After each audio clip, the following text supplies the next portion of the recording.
Hi viewers, welcome to another edition of Mary Clinic Live. How are you today? I remain your host, Malai Hanoputi. Thank you so much for always joining us at Mary Clinic.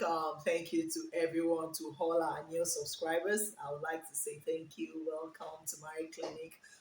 To all our returning subscribers as well, I would like to celebrate you. Thank you for your engagement. Thank you for all that you do. It's been a while. I've been busy with so many things, productive things actually. But today I felt I needed to put out this video. I needed to do something for us to learn from. And I titled this, What If He Never Changes? Or What If She Never Changes? What if that man or that woman you got married to that you are currently complaining about now will never change? What if he or she will never change? So what happens? What next? Now, it's a fact that some people are secretly in a miserable marriage. Some people are secretly in a miserable marriage, and this is the reality of some couples. You find some of them coming to you and saying, "Oh, Mom, we've tried everything. We've tried everything. In fact, Mom, I've prayed, I've fasted, we've tried counseling. It's not just working. I don't think he or she is good enough for me. I don't think I'm finding fulfillment in this marriage. I've given it time, it's still not working. I've done all I thought I could do, within my human strength. Yet this marriage is not working. So what if, this man would never change from his cheating attitude or his cheating habit and lifestyle? Recently, in your marriage clinic, a woman sent us a post saying, "Oh, my husband, has been cheating. Is there a way you could teach me or help me how to live with it?"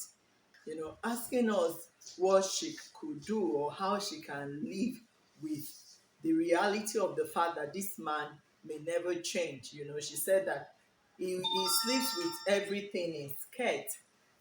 This man is always sleeping around, cheating on her, despite the fact that, she's beautiful, she's okay. Yes, she couldn't understand why this man would still keep going out there cheating on her. Now, we have some other cases of, domestic violence. Oh, he's always beating me. I've tried everything. They've spoken to him. Our in-laws have intervened. My parents are intervened, yet he's not changing. At every slightest provocation, he still eats me, he still beats me, and I'm still in the marriage.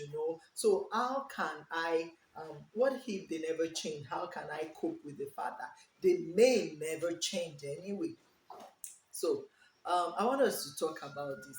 I want us to talk about this because, see, when it comes to the issue of husband and wife, at times it's a very sensitive issue because, see, the people that come to you crying today that, "Oh, mom, he's beating me. Oh, mom, he's cheating on me," you will find out that tomorrow the same woman that is complaining that he's cheating me, he's beating me, he's cheating on me, the same woman, you will hear tomorrow that she has given birth to another baby for the same man, and she has given birth to the second baby again for the same man she's complaining, is cheating on her. So the question I always ask is, see, let's be honest with ourselves. One of the ways by which you can critically assess your situation is to be honest with yourself.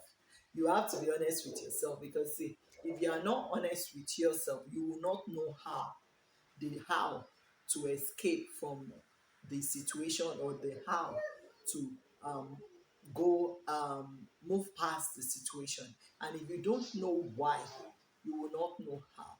Now, when you are not honest with yourself, when you are not objective in assessing your situation, then you will not know the best way to go about it. Now, if you are complaining about a man, this man is this man is that, and some men also do complain about their wives. "Oh, my wife is this, my wife is that." I always ask, okay, so if they are this terrible, how come you are still in there? There must be something you are benefiting, there must be something you are gaining for you to still be there. Now, and the honest truth, if you're honest with yourself, those that are still in there, it's either they are gaining something economically because for some reason some are not financially buoyant enough to have the courage to walk out of their marriage because they know that they don't have the financial means or the financial power to survive independently on their own. So for that reason, they stay back. So that's an honest assessment of your situation. So for that reason, that means you are benefiting something economically from that person. So you have decided to stay. Now, for some people, sexually, they are benefiting something from the same partner they claim he or she is sleeping around. They themselves enjoy having intercourse with this same person. They feel that, oh, this person is so good that they cannot afford to miss out on him or on her. Now, that is another honest assessment of yourself, of your situation. You feel, oh, you're going to miss out, from this sexual ecstasy and all the things you are benefiting from this guy or from this woman. Now, if you can be honest with yourself and you tell your and you know based on your assessment that you are benefiting something from them, you are still gaining something from them. And some will say, oh, because of my children I'm going to stay, yeah, which is a good reason. And some will also say, oh, because of religious reasons, oh, God it's diverse, I'm going to stay, which is also a good reason. And that's why I said you must be able to objectively assess your situation and be honest with yourself. Be sincere with yourself when you are assessing the situation. Now, you will now ask yourself, am I gaining something? Because what if it never changes? So, another question you need to ask yourself, am I gaining something from this relationship? If the honest answer is yes, now you now want to weigh what you are gaining from the relationship, from the marriage, with what is making you unhappy in the marriage. You want to weigh what you are gaining in the marriage with what is making you unhappy about that your spouse. So you want to weigh the good side or the benefit you are deriving by remaining there against what you stand to lose when you decide not to stay put. You have to weigh your option. Now, if you think that you are still gaining something from there, and you feel that this man will never change, but because of what you are gaining from there or what you are benefiting from there for whatever reasons, I think that you should stay back because you are benefiting something from there, so you don't see it as life threatening that you have to leave, so you should stay back. Now, while you stay back, is now for you to develop a coping mechanism, how to deal with the situation, or how to cope with this person. Yes, he's cheating, he's promiscuous, spiritually and even legally. When a spouse is cheating, when they are adulterous in nature, you can divorce them. But if for some other reason you feel you don't want to go to through that extreme route, then you need to think of how do you live with this person despite their cheating lifestyle, despite their cheating nature. Then you want to start talking about protecting yourself. And don't forget that human beings are different. The fact that you as a woman can live with someone who is a cheating uh, partner does not mean another woman can live with such. You need to understand that clearly. So the fact that you can live with it does not mean another woman can live with it. And the fact that another woman cannot live with it doesn't mean you can't live with it. So you need to know yourself. Can you live with it? Are you the type that you can afford to use protection? People talk about condoms and this and that. It may be fine for you. It may be comfortable, for you or on you. If you feel that it's okay, you are not losing anything using it, and it's okay for you, and you still feel okay, happy within you, trying to protect yourself, then you remain there and you keep hoping that someday the man will change or the woman will change. That is one strategy. Remember, I said honest assessment of yourself. Then, based on your honest assessment, you need to weigh the benefit you are gaining from that marriage or that relationship versus what is making you unhappy in the lifestyle of that spouse. When you weigh it, if you feel the benefits outweigh is making you unhappy in them, then you live with it. Yes, live with it. And while you're living with it, come up with a coping mechanism, a coping strategy, to live with such a person. Make yourself happy. Be happy. Some people will say, oh, it's affecting my mental health. Well, maybe it's affecting your mental health because you've got nothing doing. You don't have a job, you don't have a career, you don't have a skill, there's nothing driving you, you're not driving anything, you are not aspiring for anything. All you are living your life for is for a man or for a woman or for kids alone. That is all you are living your life for. So maybe you want to have a rethink and ask yourself, okay, could it be because I'm idle? That is why I'm spending the whole of my energy, my time, ruminating, thinking over one man's promiscuous lifestyle or one woman's promiscuous lifestyle, depending on the spouse that is giving you headache here. So if you decide to also take up maybe a job, a skill, and something else that could preoccupy your mind, maybe that will help you to get a bit distracted from their excesses. Now, if that helps you, then I'll also suggest that you stay there. Now, you need to try out different things that can help the situation. Now, I want you to know that prayers is good, and as much as possible, you need to pray. As a matter of fact, the Adamic nature of a man and the Adamic nature of a woman cannot do marriage successfully. Yes, they can't do marriage successfully. It is the renewed man and the renewed woman that can do marriage successfully. So if you are not privileged to be married to a renewed or a regenerated mind as a man or as a woman, then you may want to reassess your relationship or your marriage and ask yourself, okay, so how do I cope? What do I need to introduce them to? What do I introduce myself to?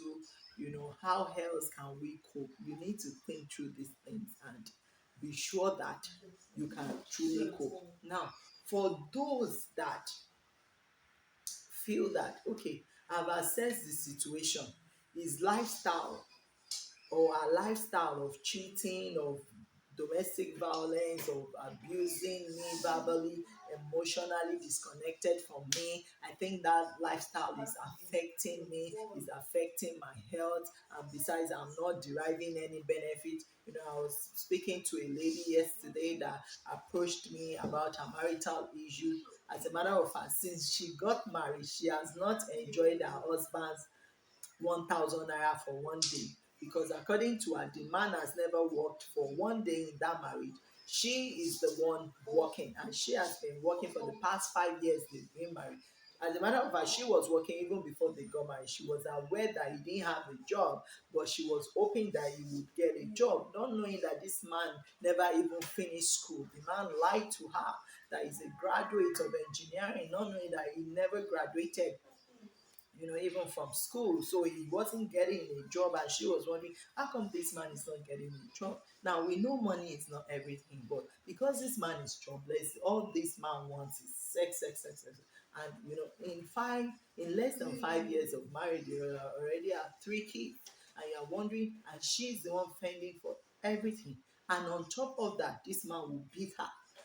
The man's sisters will live with them, will beat her, slap her, and all of that. Now she's still there.